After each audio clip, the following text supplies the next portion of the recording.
인간 누구에게나 주어진 공평한 것 하나가 있다고 한다면 아마 시간일 겁니다. 많이 배운 사람이나 적게 배운 사람이나 많이 가진 사람이나 적게 가진 사람이나 누구에게 주어진 것이 있다고 한다면 시간이라는 겁니다. 그런데 똑같은 시간이지만 어떤 이에게는 소중한 시간이요, 어떤 이에게는 그냥 흘러가는 그저 그렇게 시간 속에 살아가는 사람들이 있음을 보게 됩니다.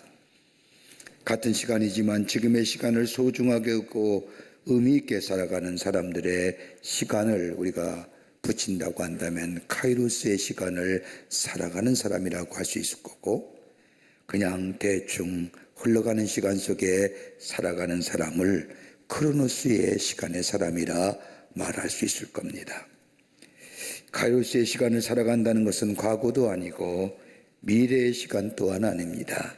지금의 시간입니다. 현재의 시간을 가장 소중하고 의미 있게, 그리고 마지막인 양 종말론적인 생각을 가지고 살아가는 삶의 시간을 가리켜서 카이로스의 시간을 산다 할 것입니다. 시간에 대해서는 여러 가지 많은 학설들이 있지만 대체로 시간을 이렇게 구분할 수 있을 겁니다. 시간은 마치 하나의 원과 같다고 생각하는 사람들이 있습니다. 둥그런 원과 같이 돌고 도는 것이다. 가만히 있으면 빙빙 돌다가 제자리에 돌아온다는 겁니다. 마치 추운 겨울이 지나면 꽃이 피는 봄의 계절이 오는 것처럼 돌고 돈다는 시간의 개념, 순환적으로 원의 개념으로 시간을 이해하는 사람들이 있습니다. 굳이 종교적으로 구분하자면 불교와 힌두교의 사람들의 시간 개념일 겁니다. 그런가 한다면 시간은 그런 개념이 아니라 직선적인 개념이다라고 생각하는 겁니다. 시작이 있으면 끝이 있는 것처럼 직선적으로 이어지는 것이다. 되돌아온 법이 없다. 한번 지나간 시간은 결코 우리에게 돌아오지 않는다. 이렇게 직선적인 시간의 개념을 가진 사람들, 헬라의 사람들이 가졌던 시간의 개념들입니다. 또 하나 있다고 한다면 돌고 도는 시간의 개념과 더불어 직선적인 시간의 개념을 합쳐서 이해하는 시간의 개념이 있습니다. 나선형의 시간입니다. 쭉 돌고 돌면서 직선적으로 나아가는 시간의 개념. 그러나 성경 말씀을 가만히 읽어보면 성경에 나타난 시간의 개념은 마치 직선적인 것처럼 보입니다. 창조가 있고 심판이 있습니다. 처음이 있으면 끝이 있습니다. 이렇게 본다면 기독교의 시간 이해는 다분히 직선적 개념입니다. 그러나 성경 말씀을 자세히 읽어보면 시간은 옷장의 옷처럼 차곡차곡 쌓아두는 것이 아닙니다. 성경에 나타난 시간의 개념은 다분히 인간적인 이해요, 구분이요, 제한적인 것을 얘기하지만 하나님께서 생각하시는 시간은 그 안에 시간이라는 개념이 없습니다. 사건만 있습니다. 사건과 뭐예요? 진리만이 담겨져 있습니다. 우리 하나님은 영원한 하나님이기에 구분되어지는 것도 아니고 제한적인 것도 아닙니다. 하나님 안에서는 시간의 개념이 없습니다. 오직 있는 것이 있다고 한다면 사건이요, 그 안에 담겨져 있는 진리라 할 것입니다. 그러기에 우리가 하나님의 말씀을 읽을 때에 시간 중심으로 보는 것이 아니라 사건 중심으로 그 시간의 질량에 의해서 하나님의 말씀을 읽을 수 있어야 합니다. 여러분, 구약 성경의 말씀을 보십시오. 아수르가 생겨나며 바벨론이 생겨나며 페르시아가 생겨나며 아테네가 세어나며 여러분, 그것이 시간적으로 개념을 따지는 것이 아니라 그 안에 나타난 하나님의 역사, 하나님의 시간, 하나님의 영원성, 하나님의 진리 볼 수 있어야 됩니다. 오늘 우리가 읽은 성경 말씀을 가만히 보십시오. 오늘 본문의 말씀을 보면 이렇게 시작합니다. 로마서 13장 11절의 말씀을 보면 이 시기를 알거니와, 그냥 흘러가는 시간을 말하는 것이 아니라 주어진 지금의 시간의 의미를 바로 알라는 겁니다. 그러기에 본문의 말씀은 마지막 때에 있어서의 그리스도인의 삶은 어떠한 삶의 모습으로, 어떤 삶의 태도로 살아가야 할 것인가에 대하여 바울은 로마 교회의 성도들에게 편지하고 있는 말씀입니다. 당시에 모든 길은 로마로 통한다는 말처럼 정치, 경제, 문화 그리고 군사와 교통의 중심지였던 로마, 그러기에 로마는 세계의 중심에 서 있던 나라입니다. 그러기에 세계 모든 종교들이 유입되어 종교적 다원주의와 더불어 향락주의가 만연해 있을 뿐만 아니라 다신 숭배와 더불어 황제 숭배 그리고 개인의 부활을 믿고 가르치는 신비한 종교들이 저 로마에 가득 차 있었습니다. 그 로마에 그리스도인으로 살아간다는 것은 그렇게 쉬운 일이 아닙니다. 어떤 역사들은 로마의 역사를 가리켜서 죄악의 역사, 죄악의 도성이라고 이름을 붙일 정도로 비참함과 더불어 범죄의 소굴이 바로 로마였습니다. 이런 시대에 살고 있는 로마의 그리스도인들을 향하여 바울은 오늘 본문의 말씀처럼 빛의 갑옷 즉 예수 그리스도의 옷을 갈아입으라고 말씀합니다. 여러분, 지금 우리가 살고 있는 시대는 어떤 시대일까요? 아마 로마의 시대와 매우 흡사합니다. 물질주의와 더불어 향락주의가 만연했을 뿐만 아니라 절대적인 것을 부정하는 시대, 더 나아가 이단 사상과 더불어 인간의 존엄성이 무시되고 더 나아가 파괴되는 지금의 시대, 이러한 시대 속에 어두운 그림자가 깊게 들어온 이 역사 속에 우리의 믿음의 삶을 견고하게 하며 예수 그리스도의 온전한 사람으로 살아갈 수 있는 길은 어디 있을까요? 복음의 진리 안에서 확고한 구원관을 가지고 앞에서 로마서 12장 2절의 말씀처럼 너희는 이 세대를 본받지 말고 오직 마음을 새롭게 함으로 변화를 받아 하나님의 선하시고 기뻐하시고 온전하신 뜻이 무엇인지를 분별하라고 권면하신 말씀처럼 시대를 본받지 아니하며 마음을 새롭게 하며 하나님의 선하시고 기뻐하시고 온전한 뜻이 무엇인가를 분별하며 살 수 있는 길이 어디에 있을까요? 오늘 이 말씀은 저 로마의 그리스도인들에게 향한 말씀이 아니라 오늘 이 시대에 역사의 어두운 그림자가 깊게 드든 이 우리들의 삶에 걸어가는 이 인생의 여정 속에 진정으로 그리스도인의 삶은 어떤 삶의 모습으로 살아가야 될 것인가? 함께 본문 말씀을 중심으로 함께 은혜를 나누며 함께 은혜 받기를 원합니다. 첫째는 다름이 아니라 구원의 때가 가까이 왔음을 기억하라는 겁니다. 오늘 본문 12절의 말씀을 보십시오. 밤이 깊고 낮이 가까이 왔으니라고 말씀합니다. 밤이 깊었다고 말합니다. 지금 시점이 깊은 밤으로 치닫고 있다는 말씀입니다. 여러분 한번 생각해 보십시오.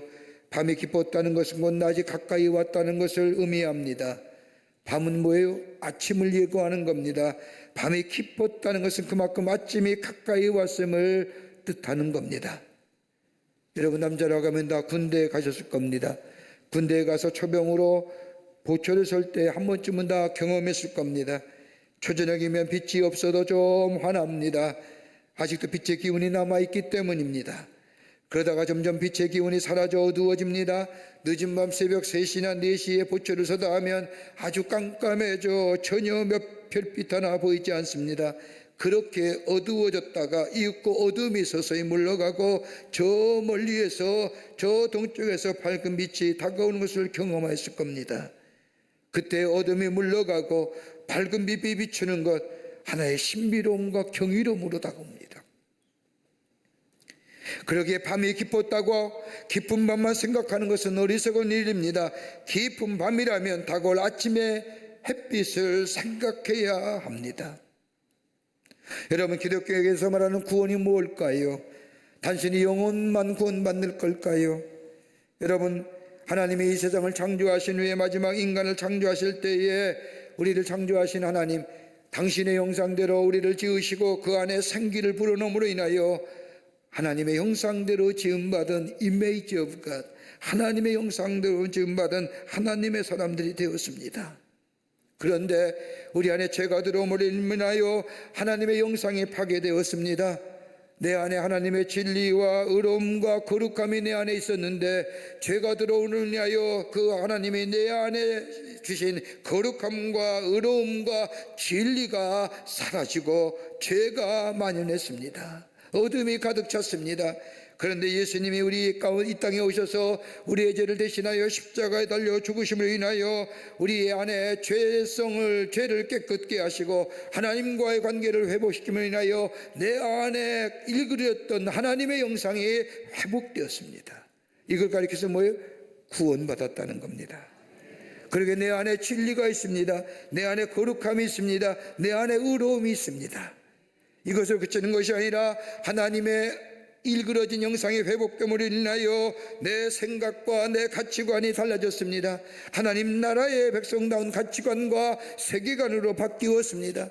예전에는 나 위주의 삶, 나만 잘 살아야 됩니다. 나가 다른 것보다 뛰어나야 됩니다. 철저하게 나 중심으로 살던 세계관의 사람, 가치관의 사람이 다른 사람을 배려하며 하나님 나라의 백성의 삶의 가치관과 세계관으로 삶의 목적과 방향성이 달라졌습니다.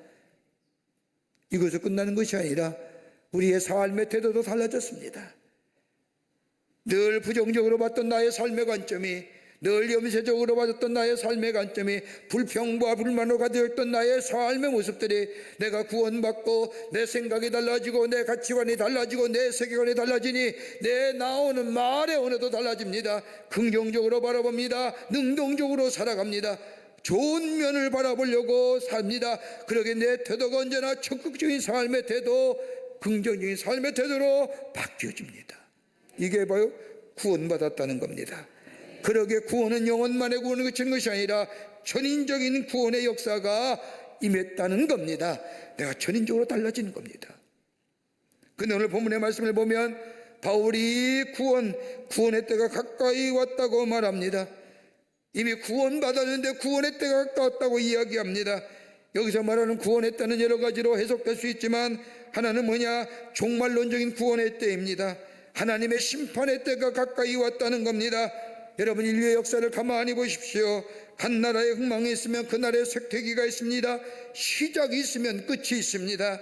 창조가 있으면 심판이 있습니다. 이것이 성경이 증거하고 제시하는 말씀입니다. 그러기에 여기서 구원이 가까이 왔다는 것은 하나님의 심판의 때가 가까이 왔다는 겁니다. 또 하나 또 한다면 인간의 마지막 때가 가까이 왔다는 겁니다. 여러분, 창조의 질서에 따라 태어남에 있으면 그로 돌아갈 때가 있다는 겁니다. 시간이 지나면 지날수록 우리의 생명의 연수가 길어지면 길어질수록 여러분 기억하세요. 하나님 앞에 다가갈 심판의 자리가 가까이 왔다는 겁니다. 아닌 것 같지요? 그리스도에게는 이것이 심판의 때가 아니라 구원의 때라는 겁니다. 하나님의 약속의 성취입니다. 이 때가 가까이 왔다는 겁니다. 찰스 베어드라고 하는 세계적인 역사학자에게 어떤 독자가 찾아와 묻기를 당신은 평생 인류의 역사를 연구하면서 깨달은 것이 무엇입니까? 라고 묻자 이 베어든 역사학자는 내가 인류의 역사를 연구하면서 4가지의 귀한 사실을 깨달았다고 이야기합니다. 하나는 뭐냐? 교만한 나라와 교만한 자는 망한다 라고. 여러분, 교만한 자는 망해요. 오만한 나라가 망해요. 여러분, 성경에 나타난 역사를 가만히 보십시오. 저 아수르나 저 바벨론이나 저 페르시아나 저 나라들 가만히 보십시오. 한결같이 망함의 공통점이 있습니다. 교만합니다. 교만하기에 폐악을 저지릅니다. 한 사람 개인도 가만히 보십시오. 겸손한 자는 그의 생애가 장구한 세월을 살지만은 교만한 자는 성경의 말씀대로 멸망의 선봉이 됩니다. 교만하면 망해요. 그러면서 베어드는 두 번째로 내가 인류의 역사를 연구하면서 깨달은 것이 있다고 한다면 세상이 참으로 이상하게 돌아간다 할지라도 우리의 이해와 우리의 생각에는 이해하지 못한 일들이 일어난다 할지라도 하나님은 그 속에서도 하나님의 공의와 정의를 세밀하게 이루어 가신다. 내가 이해하지 못하지만 하나님은 공의와 정의를 세밀하게 이루어 가신다. 또 하나 또 한다면 인간의 눈으로 이해가 되지 않는 엄청난 사건과 일들이 일어나지만은 이 일들을 통하여 하나님은 위대한 구원의 역사를 이루어 가신다. 네 번째는 날이 점점 어두워지면 별빛이 보이지 않고 아주 어두워질 것 같지만은 저 앞에 소망의 별이 나타나는 것을 나는 인류의 역사를 통해서 보았다라고 얘기합니다. 어두운 것 같지만 소망의 별이 떠오른다. 여러분, 그리스도인의 역사는 인식한다는 것이 아닙니다.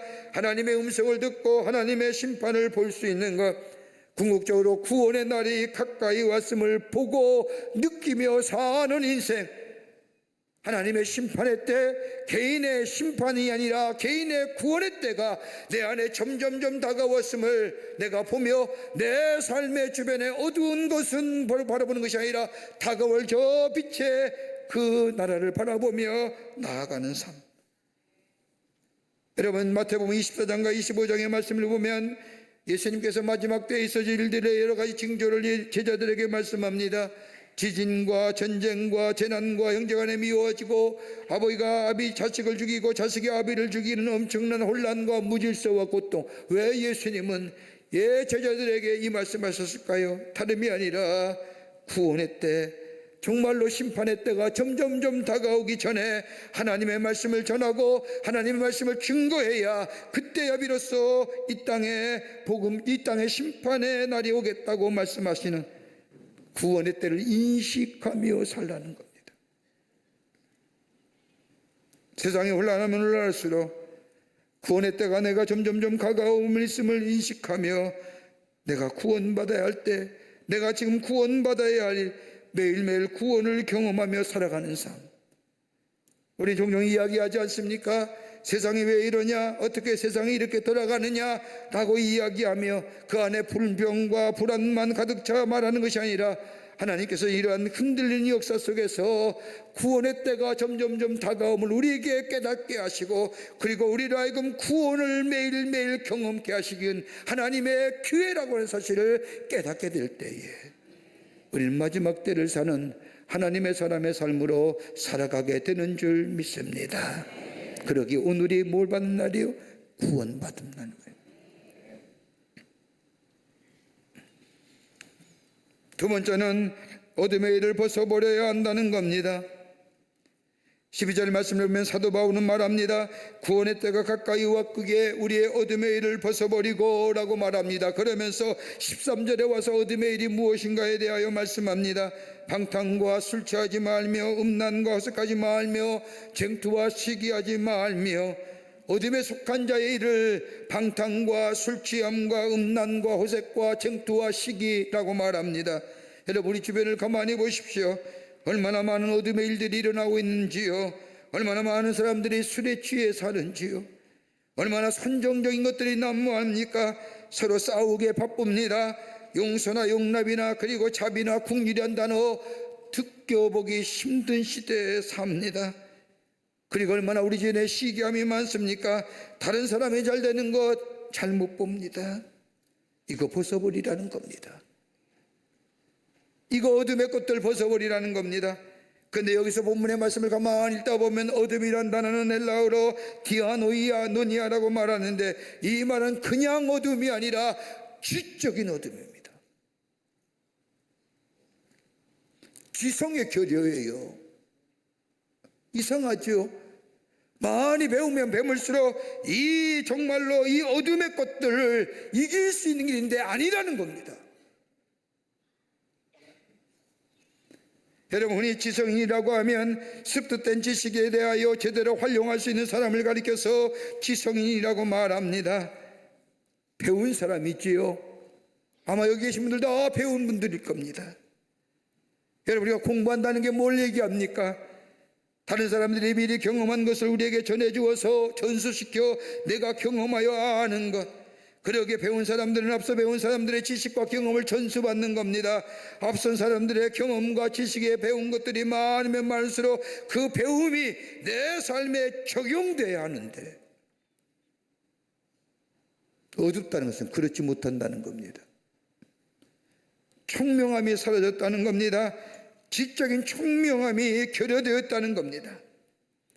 여러분, 우리 주변에 가끔 그런 사람을 보지 않습니까? 많이 배운 사람입니다. 다른 사람이 그를 평가하기에 똑똑하다고 말합니다. 악가린 잘한다고 얘기합니다. 그러나 그의 삶을 대면을 들여다보면 얼마나 유치한지요, 얼마나 이기적인지요.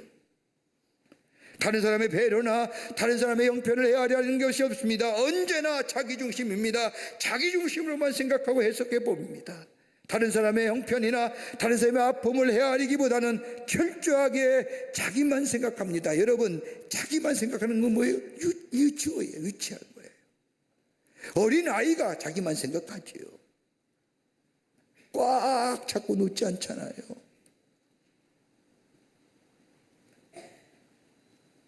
왜요? 총명함이 사라졌기 때문입니다. 아는 것 같은데 무지합니다. 배웠는데 지성이 결여되어 있습니다. 배웠다고 하는데 총명함이 사라졌습니다. 지성이 결여되고 총명함이 사라지면요, 우리 안에 뭐가 있어? 뭐가 사라진 줄 아십니까? 윤리와 도덕의 기준이 무너져요.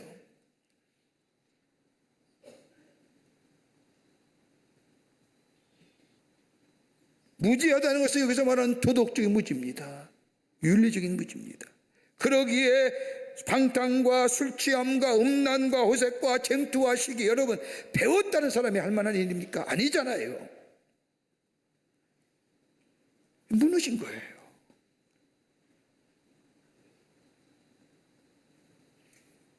여러분, 죄는 어디서부터 시작됩니까? 무지하기 때문입니다. 알면서 짓는 죄는 용서받을 수 없는 죄입니다. 그러나 우리의 삶을 보면 알지 못하여 지은 죄가 얼마나 많습니까? 여러분, 어둠의 결과는 도덕적인 절대 기준이 사라졌기 때문입니다. 절대적인 윤리의 기준이 사라졌기 때문입니다. 여러분, 절대라는 것은 딱 하나만 붙일 수 있지 않습니까? 뭐요? 하나님의 말씀이에요. 말씀이 사라졌기 때문에, 진리가 사라졌기, 하나님의 말씀이 없기에, 진리가 사라졌기에, 절대 기준인 윤리와 도덕이 우리 안에 사라졌기에 저 방탕과 술취함과 음란과 호색과 쟁투와 시기가 어둠의 것들이 우리 가운데 있는 거예요.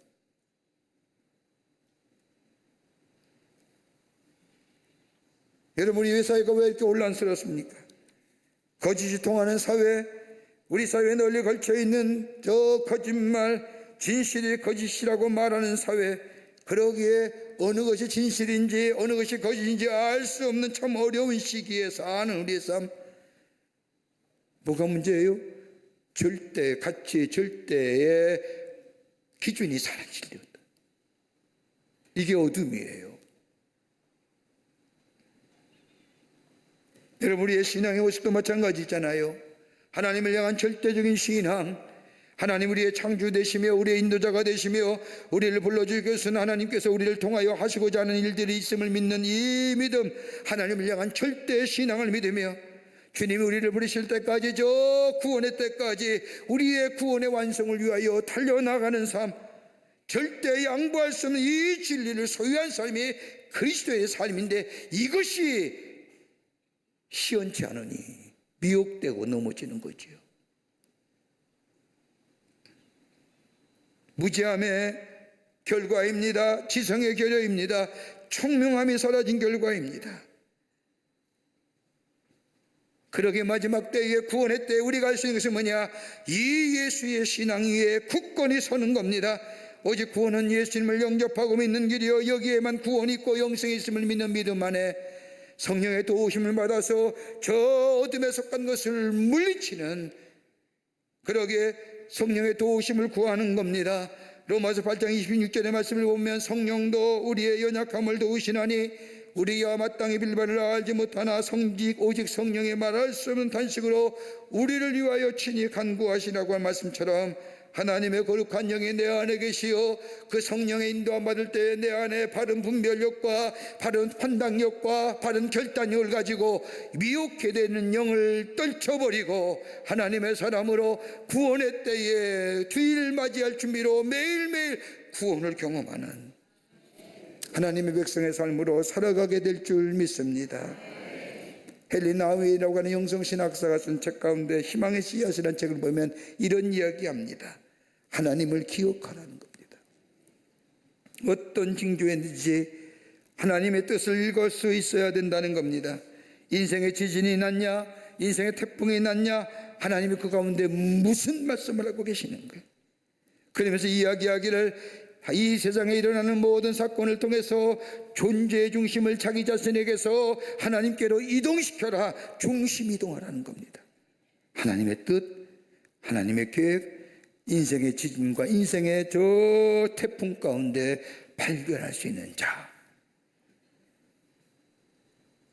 이럴 때에 우리 하나님은 우리에게 구원의 감격 속에 하나님의 놀라운 역사를 경험케 하는 하나님의 백성의 삶으로 살아가게 하실 줄을 믿습니다.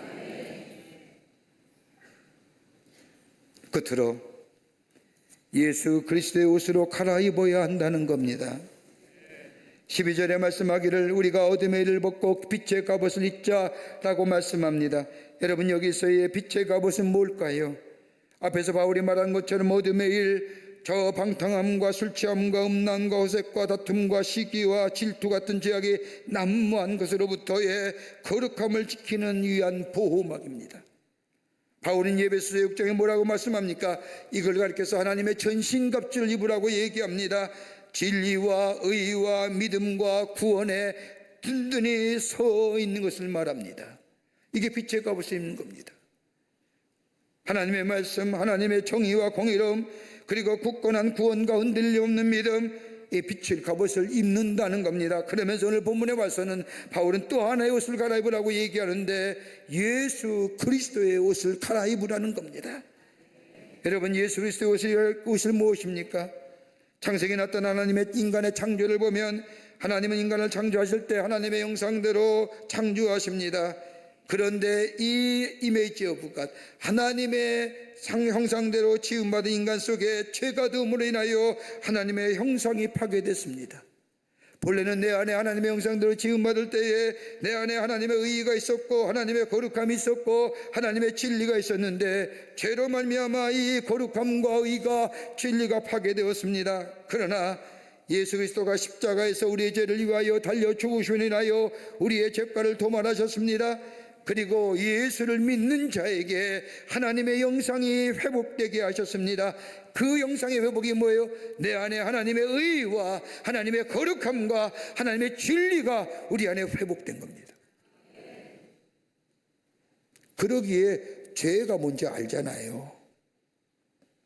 여러분, 내 안에 의로움이 없다면 죄가 있겠어요? 알겠어요? 여러분, 내가 예수 알기 전에는 세상에 아는 방식대로 똑같이 살았잖아요. 그게 죄인지도 모르고 했잖아요. 근데 예수 믿고 나니 내 안에 진리와 의로움과 거룩함이 회복되니 죄인 줄 알잖아요. 하지 말아야 할 것을 알잖아요.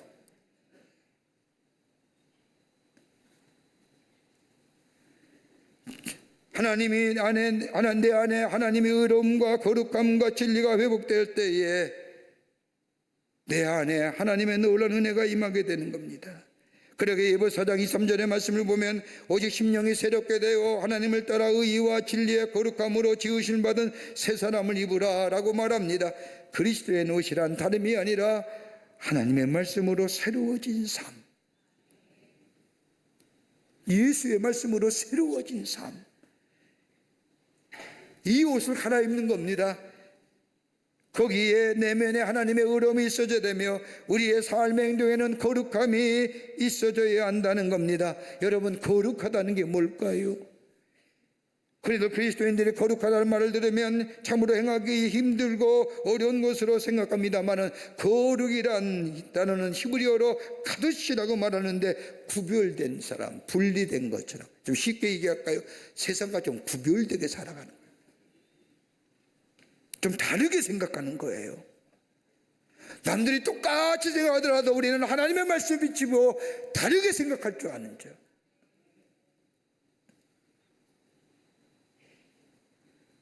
다른 사람이 되라는 겁니다. 세상 사람들과 구별되라는 말씀입니다.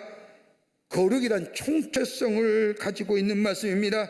거룩함을 통하여 자신의 총체성을 드러내고 온전함을 드러내야 한다는 겁니다. 좀 다르게 살라는 겁니다. 여러분, 성경학자인 알렌 크라이더가 쓴 책 가운데 초대교회의 길을 묻다는 책을 보면 초대교회 부흥의 원동력을 설명합니다. 그럼 얼마나 초대교회의 그리스도인들이 핍박을 받고 박해를 받았습니까? 얼마나 많은 사람들이 순교를 하고 많은 사람들이 예수 그리스도를 위하여 십자가에 예수님처럼 달려 죽었습니까? 그런데 이 핍박받던 이 교회가, 초대교회가 AD 313년에 로마가 국교로 정한 후에 AD 4세경에 여러분 전 세계 인구의 50%가 뭐예요? 예수 믿는 사람이었어요. 그리스도인. 전 세계 50%가요. 가능한 얘기예요. AD 4세기만 해요. 그러면서 이 알렌 크라이더가 뭐라고 얘기하냐? 초대교회의 부흥은 다른 것이 아니라 초대교회 그리스도인들이 뭐예요? 매혹적인 그리스도인이었다는 거예요. 매혹적이었다는 거예요. 예수 믿는 사람이 매혹적이었다는 거예요. 그렇게 손가락질 받고 그렇게 뭐라고 손가락질 받으면서 예수쟁이라고 저 십자가에 달려 죽게 하고 저 끊는 기름부통에 부었던 그 예수 믿는 사람이 뭐예요? 매혹적인 그리스도예요. 그러면서 설명합니다. 로마의 큰 전염병이 돌아왔을 때에 많은 사람들이 로마를 다 떠났지만은 예수 믿는 사람들은 여전히 로마에 남아서 전염병에 걸린 사람을 돌아보며 전염병 사람들의 아픔을 함께 아파하며 저들의 아픔을 싸매어주며 다른 사람과 다르거든요. 이 모습이 어디서 나왔느냐? 하나님 앞에 주일에 예배드리며 하나님의 은혜 안에서 성령의 충만을 받을 때에 저 세상 가운데 저 세상 사람과 구별되는 삶으로 살아. 하나님의 자비와 하나님의 긍휼하심을 경험한 자, 그 자비와 긍휼하심 가지고 저 세상 가운데 그 하나님의 사랑과 하나님의 자비, 나에게 주신 그 하나님의 사랑과 자비를 다른 사람에게 나눌 수 있는 자. 그러니까 뭐예요? 예수 믿는 사람은요 매혹적이다.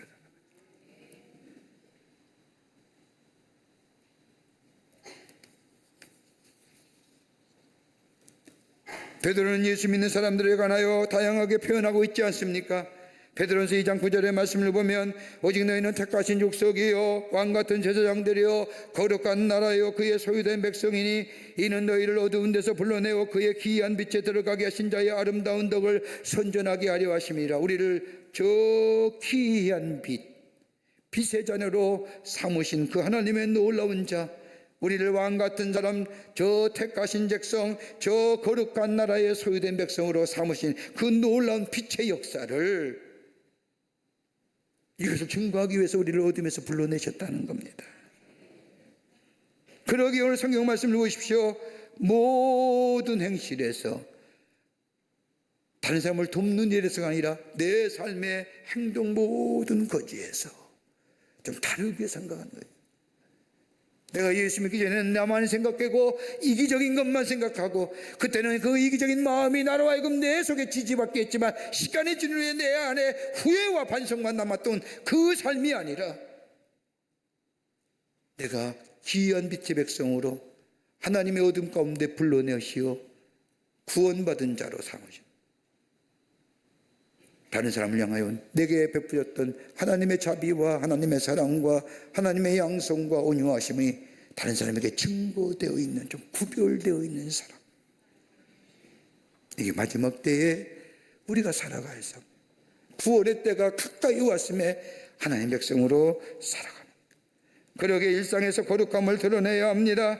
주일에만 거룩함이 드러내는 것이 아니라 우리의 일상생활에 내가 어느 곳에 있든지 간에 일상에서의 거룩함이 드러내는 삶, 이게 바로 우리 하나님이 구원의 때가 가까이 오면올수록 우리에게 원하시는 겁니다.